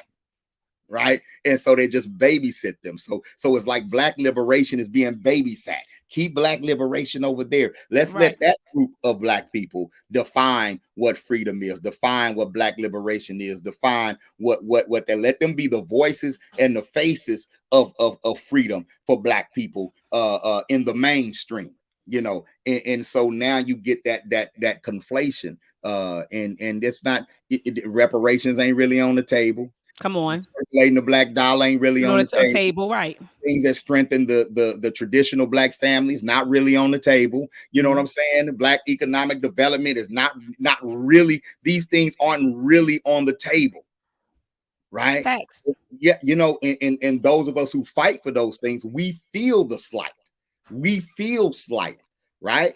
And so, yeah, man, that's real talk. And we have to have these hard conversations about what Black liberation is and where we're headed. Absolutely. And I want to say shout out to brother Hotspot Casino. He said that he screenshotted that portion of the curriculum. And also, family, Google the curriculum for us real quick. Throw it in the chat so Baba, and I can take a look at it, because I'm with Baba. I didn't see it. I just hear him saying that that's what he did, right? That he, that he did not approve the AP African American history course because it included queer theory. And he was like, well, why would they push that, through, Black history, right? Through talking about Black history. But if it's in the curriculum, family, if someone can Google the curriculum, drop it in the chat, drop a link to it in the chat so I can click on it and check it out. Hotspot Casino. Also, family, I threw my email address in the chat. So email it to Baba, and I, so we can check it out. Baba, this is the last video I want to show you because it's in the title. I'm just trying to hit all of the hot topics. NAACP, it says Florida warning. So the NAACP says, or is claiming, because of Ron DeSantis and what he's doing in Florida, they're saying that they're making Florida dangerous. Now, I did reach out to the great Dr. Naeem Akbar, who lives in Tallahassee, Florida, and he did share with me that Florida has become very hostile towards Black people. But he said, we're not running. Black folks said this is our home, and we're not going anywhere. We're going to stay, and we're going to fight. And so, anyway, family, I just want to play this last clip for you. All right, regarding the NAACP's warning about Florida. Here we go. Strong warning from the NAACP. Travel to Florida at your own risk. The civil rights group is fighting back against Governor Ron DeSantis' anti-woke vision with a formal travel advisory. The NAACP claims the state has become hostile towards African Americans, people of color, and LGBTQ individuals. And as DeSantis is eyeing trading Tallahassee for the Beltway, his success in passing anti-woke legislation has already influenced at least 121 different far-right proposals in state legislatures throughout the country, targeting trans children, libraries, educators, and fundamental education. Meanwhile, what's left of Florida's education has become the battleground for basic human rights. More than 170 books about Black historical figures and LGBTQ themes are under review in schools. Students' access to an AP course on African American studies was rejected. And when it couldn't get any worse, last week, DeSantis poured more fuel on the fire after signing a bill into law banning diversity, equity, and inclusion programs in Florida's public colleges and universities. Joining me now for more is Derek Johnson, President and CEO of the NAACP. Derek, it's a pleasure to have you on my show. You and I had the privilege of speaking a couple of days ago, right when the NAACP issued its travel advisory. It's not every day, though. A civil rights group is going to issue a travel advisory. I went back and I looked. The NAACP has only done it 2 prior times in the history of the organization. So why a travel advisory versus maybe just a formal condemnation of the policies in Florida? And why is it so important to do it now? I think what the governor and the Florida State Legislative Body have done is create a very hostile environment for many individuals. And considering that he's now seeking to become the president of the United States, what he has done in Florida could potentially happen in 49 other states. That is un-American, is undemocratic, and we need to heed the warning of how he thinks now before it's too late. We cannot stand another 4 years of anything similar to a Donald Trump presidency.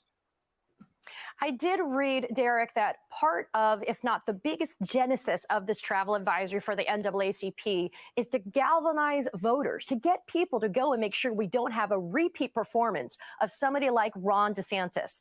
The latest census numbers show more than 3 million of Florida's residents are Black, and they make up 13% of the state's 14.5 million registered voters. Black people are forming a key part of the Democratic electorate, voting overwhelmingly for the party's candidates. Do you think this travel advisory is going to provide the necessary movement and education for people to get out and vote? You think of how people campaign with one platform, but they actually govern differently. And the governor campaigned not as harsh as he's governed. And so the wake-up call for Floridians is something that's really important. And we need to also give a wake-up call to Americans across the country. And this is not only a black and white issue. This is an issue about individual liberties and ability to be educated with a level of quality about information. This is an individual who seeks to otherize communities that may not align with his belief of what America should be. This is not 1950. This is 2023, and we should be prepared to take out any individual with a mindset to want to reverse time. DeSantis has misconstrued, misrepresented the reason behind the NAACP's travel advisory. He's blasting it, calling it a, quote, political stunt. And then he touts Florida's low crime rates. However, I wanted my viewers to know this as well. Nearly 40% of law enforcement agencies across the country, including more than half in Florida, they failed to report 2021 crime data because of new methodology. So knowing the fact that DeSantis is just going to scoff and say it's a political stunt, how is the NAACP preparing to move forward after announcing this travel advisory? So much of what he's done has all been about a political stunt to elevate his profile in his quest to become president. So he is an expert on what is a political stunt. In terms of the travel advisory, it's unique how every time he speaks, he conflates the issue with something else. This is about the atmosphere, the political landscape of Florida and how it's attacking African Americans, other communities of colors, the Latino community, LGBT community. Now, how is that equal to crime? I don't know, other than that's another dog whistle approach to equate crime with people of color. And so we need to move away from that mindset. And for the NAACP, this is about educating the masses, making sure we don't abandon African Americans and other communities who are in Florida, preparing for the next election because we got here because of the election. Therefore, we need to work hard now for the upcoming elections. And most importantly, make sure the American public understand the disastrous approach he has taken through public policy to minimize quality education. All of those things are very important. Those are American issues, it's not Black issues or Latino issues. Those are American issues. Baba, what are your thoughts? We sure be trying to define America. I like that. We're so determined to make America the America that we dream about, the one that's on paper. There's no doubt, Dr. Maat, that there is a fear of the Black mind. There's a fear of an aware Black community. There's a fear of a politically astute Black community. There's a fear of an economically sound Black community, because whatever we own, we have an uncanny power to make our message resonate. Right. And so there's always been a concern about what's going on between our ears. Right. And because we're in the so-called information age, right, it's harder to control the narrative now than ever before. So the myth of white supremacy is in trouble. Like it is definitely in trouble, you know, and it was fragile to begin with, you know what I'm saying? And so now it's definitely in trouble. But at the same time, when you have a government like this, that's not a true democracy, that depends on an ignorant populace, right? Power shifts when people start thinking and having different opinions. It can affect economies. It can affect the way society is structured. And those who are benefiting from the current structure, they obviously don't want to change. And so the culture wars that's going on that they talk about in Florida is indicative of the culture war that's been going on in America since we've been here. And so this is a continuation of it. I would implore the black community in Florida to fight. We might as well fight for everything we want and stop compromising what we asking for. Come on. We always saying, well, we'll say this, but they ain't gonna let us do that. We can learn about Dr. King, but they ain't gonna let us talk about Malcolm X. We can learn about Harriet Tubman, but they're not gonna let us talk about that. Go ahead and talk about everybody that we need to talk about. And let's go ahead and be aggressive in what we want to learn, instead of fighting to get back to bad, because it was already bad. Y'all need to understand that. It was already racist. Before DeSantis made it more racist, come on, it was already racist. Already, Baba. So the NAACP wasn't fighting to end the racism. Right now, they're just being Democratic shields and fighting for donations. You know, I don't trust the NAACP. right? They never championed economic agenda for black people. Matter of fact, when it was founded, within the first 5 years, all the real black folk that was in it quit. W.B. Du Bois, Ida B. Wells, all of them quit. Yeah, they got out of there. They was like, we out. Right. You know what I'm saying? And so, y'all, we need African history taught in our schools. We need it taught in our communities. We need it taught in our churches. But that's on us to do. If they're not going to do it, then let's do it ourselves. And if you in a state that's passing school choice, don't look at it like it's racism, it's segregation. No, look at it like it's a choice. Let's build a school. It's a choice. Okay, let's create a choice for ourselves. Let's create options for ourselves. So when your baby is not going to school, you won't look at them and say, if you don't go get your high school diploma, you're going to be dead or in jail. Them the only two options. We ain't more creative than that. Them the only two choices you got, dead or in jail. Right? Come on, y'all. Oh, Texas is hostile towards black people too. There's a lot of states that's hostile towards black people.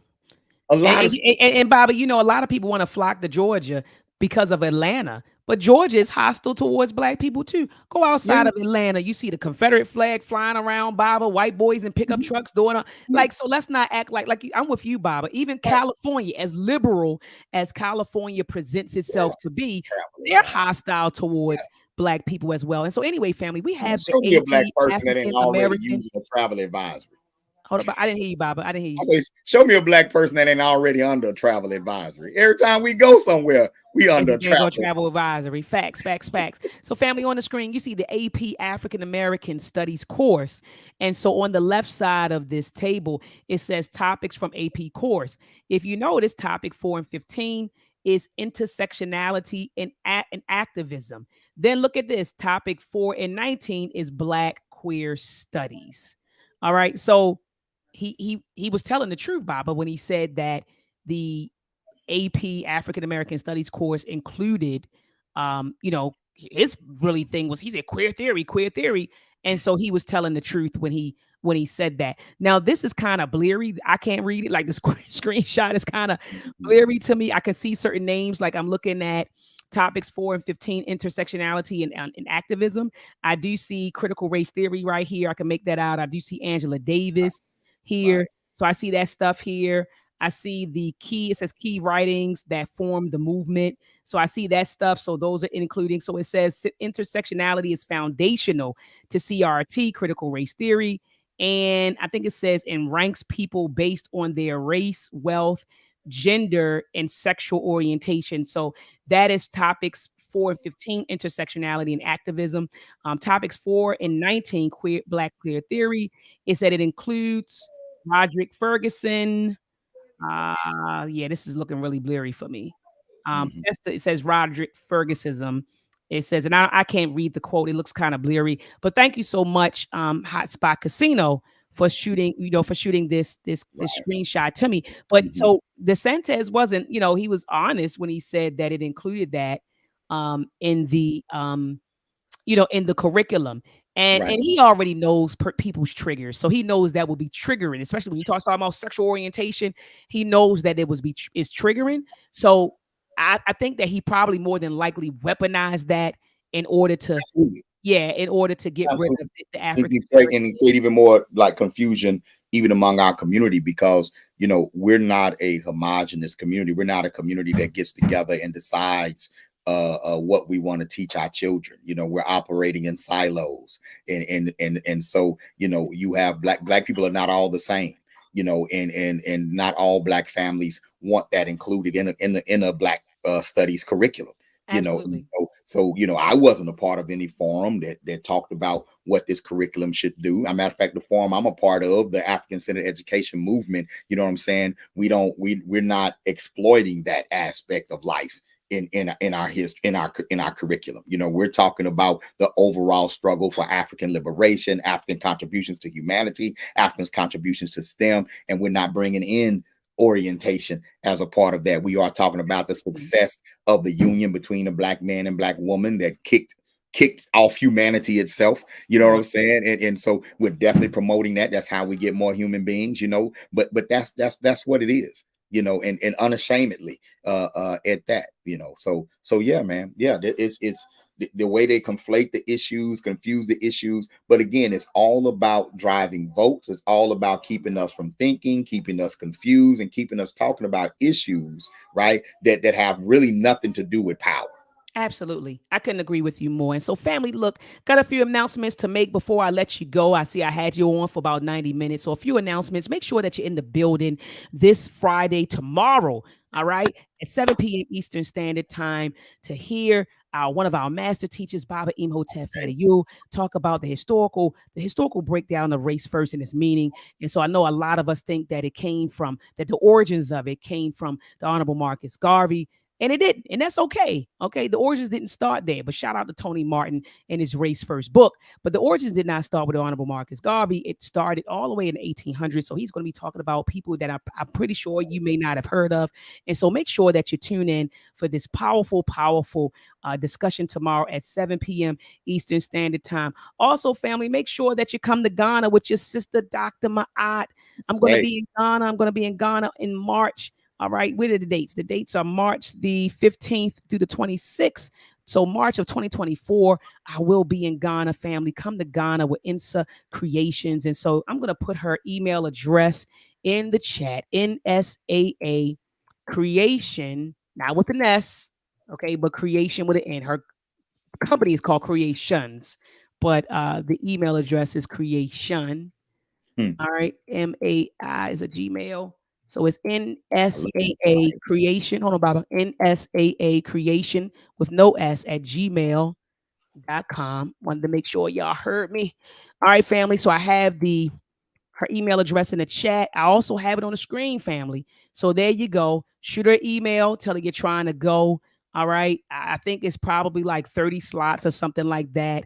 I think it's like a 32 passenger like van or something like that she rented. So these spots are going to go fast. My family, we already signed up. It is like 10 of us going. Okay. So that leaves 22 spots. So make sure, family, that you contact her as soon as possible. Say I'm trying to go to Ghana with Sister Dr. Maat. All right. And let's go. Let's explore and let's reconnect, with our African ancestors spiritually and in the descendants, right? Our cousins, right? In the physical. Let's connect with them, family. Also, family, join me back here.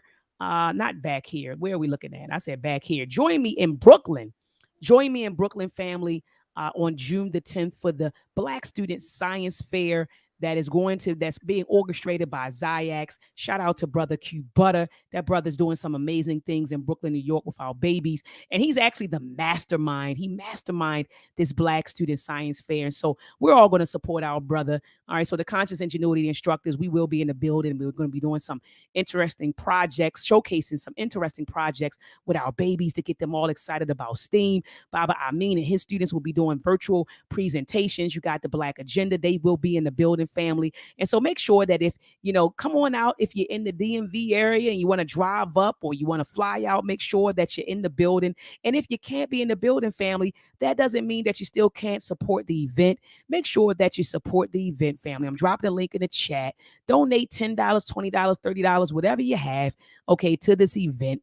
It's going to be a beautiful event where we're giving, like I said, we're exposing babies, Black babies, to STEM, and babies that haven't been exposed to STEM. Some babies don't even know what STEM is, okay? And we want to make sure that we're doing our thing, we're doing our part. And so make sure that you donate. I dropped the link in the chat. Last but not least, Baba, tell them about the UACI STEM Camp.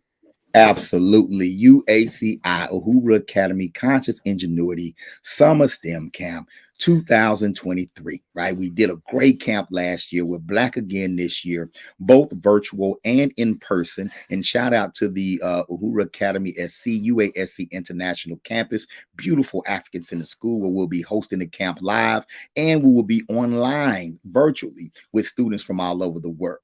Excuse me, from students all over the world, of the perfect combination of African history and STEM, right? African history is STEM, all right? STEM is African history, right? And we have a very special call and response, interactive Black history curriculum that centers around the African contribution to STEM, right? And then we have some magnificent interns coming in, not only teachers that I've trained myself to teach Black history, but then Dr. Maat got some dynamic and powerful young teachers that she's bringing in to handle the STEM part, where children will be exposed to coding, cybersecurity. We're going to do some academic enrichment. There's going to be some AI. There's going to be some games. We're going to have a great time, and they're going to learn, right? This first camp is from June 20th to July 1st, 2023. You can go to consciousingenuity.com to register. You can also go to the uhuraacademy.com to register. Space is limited, so you want to get on this right now.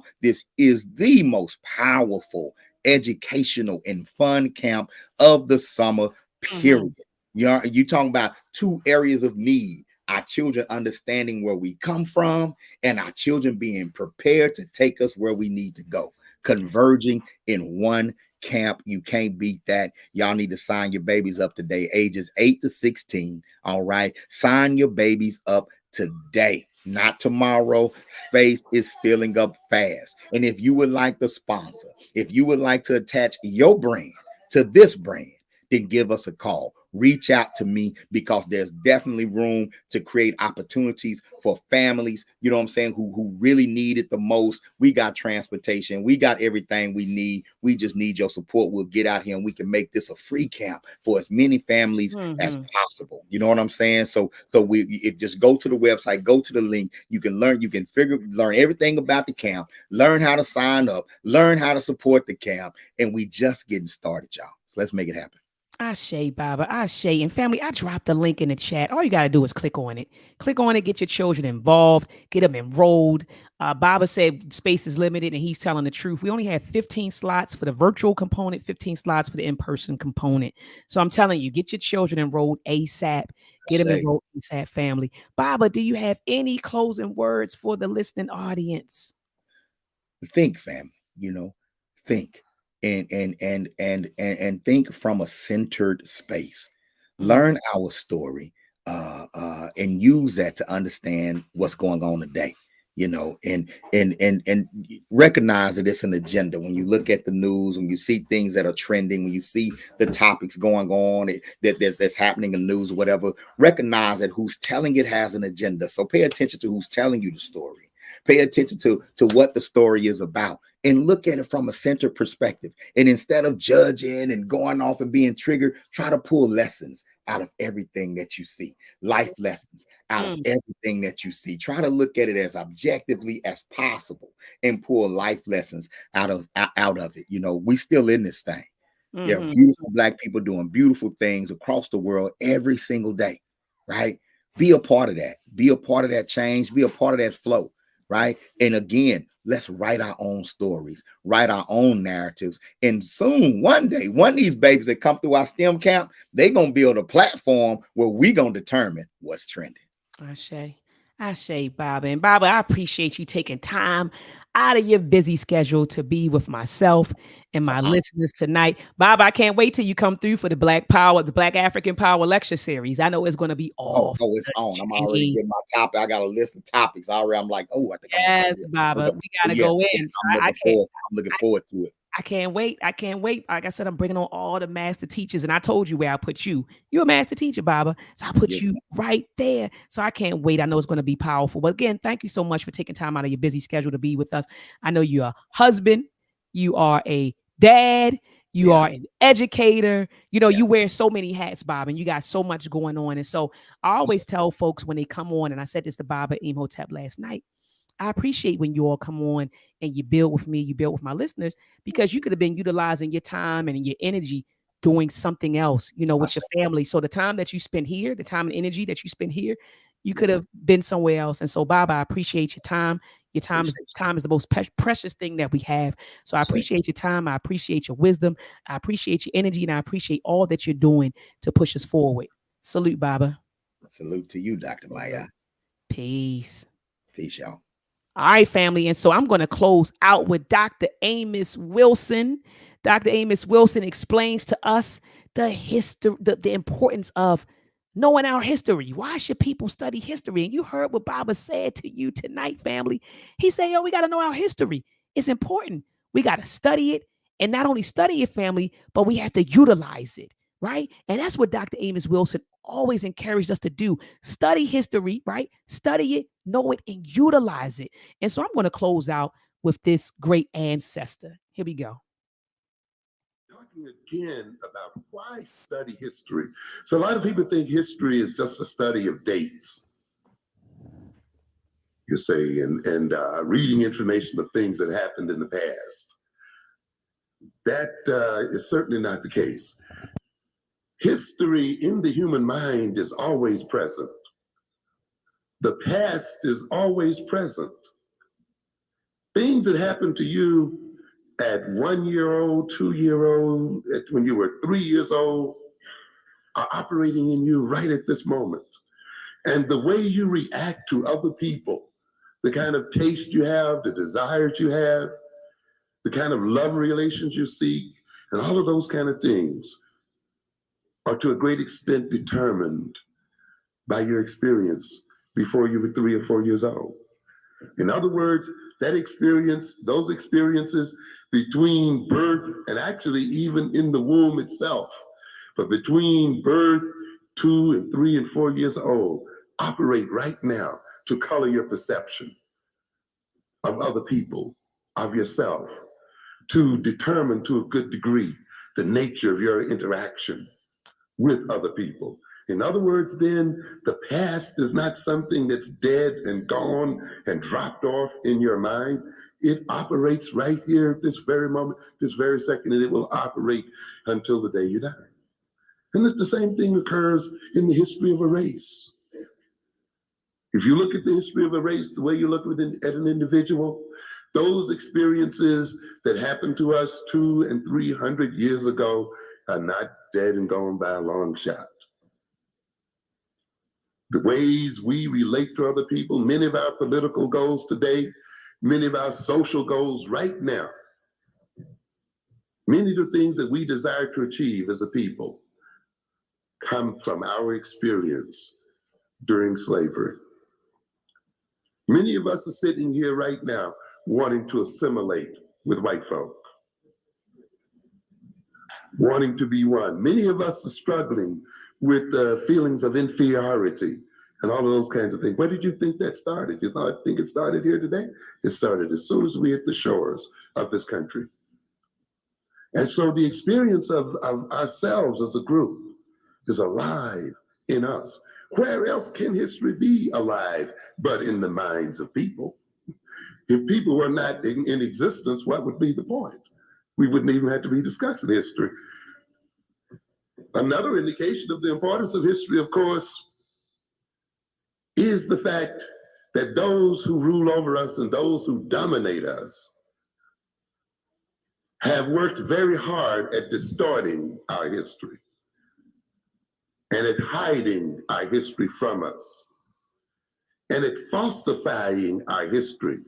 So if history were not that important to everyday life, to real life, and to concrete activities, why then has this nation and the people who rule it worked so hard to destroy African history?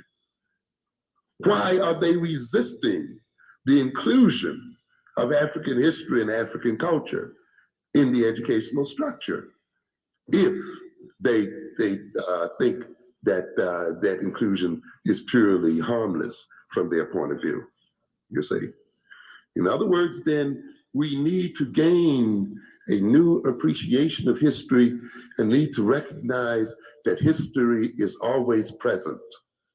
And that to a good extent, if we are to change our present behavior, and if we are to change the future, then we must change the past and change our relationship to it. And therefore, the falsification of and mislabeling of Black consciousness deals with why we should study history. It deals with history as mythology. And You can recognize in your everyday behavior, if you've been given the wrong history about a person, how that can change your behavior toward that person. Most people have a wrong history about you. They've been given the wrong information about you. People interact with other people based on their history of the other person, you see. If people want to change the nature of people's relationships, they will often falsify the history of one or both of those persons, knowing that one or both of those persons are going to interact with each other differently, depending on their history or that sense of the history of the individual. This goes on with groups, ladies and gentlemen. That's why those in power then, you see, rewrite history. Because in rewriting history, they rewrite the person's perception of himself, whose history they've rewritten. They also then change that person's behavior and relationships with other people, given the history that they have come to believe. And they also change the way other people interact with those people, you see, based on the history that they've learned about the people, you see. That's why any group has to take command of its history and to make sure that it projects the kind of history that operates in its best interest. It cannot let another people write its history and let another people, you see, determine the nature of its history. And it must also know the history of other people as well, if it is to maintain self-control and self-determination, you see.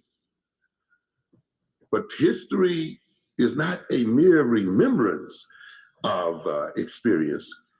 Everything we've learned in the past. You know, if you learned to talk, you learned to walk, and any other thing, you've learned it when? Not today, you learned it years ago. So if you, in a purely theoretical sense, forgot all of your history and all of your experience, you would return then to a fetal state of existence, to a state of immaturity.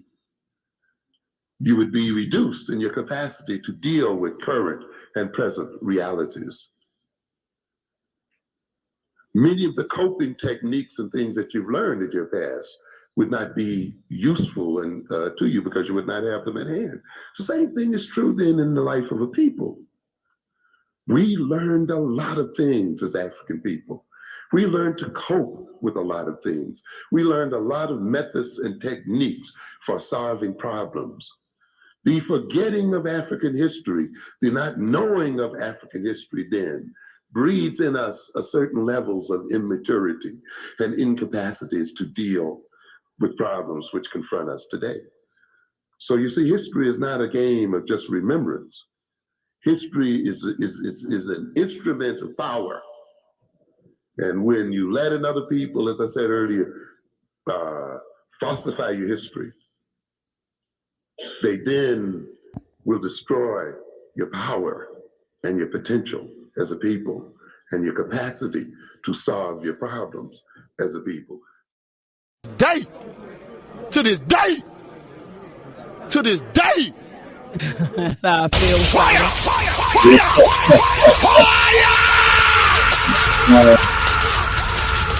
Gotta give it up for our great ancestor, Dr. Amos Wilson. Gotta give it up. So, all right, family, we out of here. Peace and Black Power, family. See you tomorrow at 7 p.m. Eastern Standard Time. Peace and Black Power. Huru, Sasa, Abibi Fahodie, Abibi Tumi. Peace and love.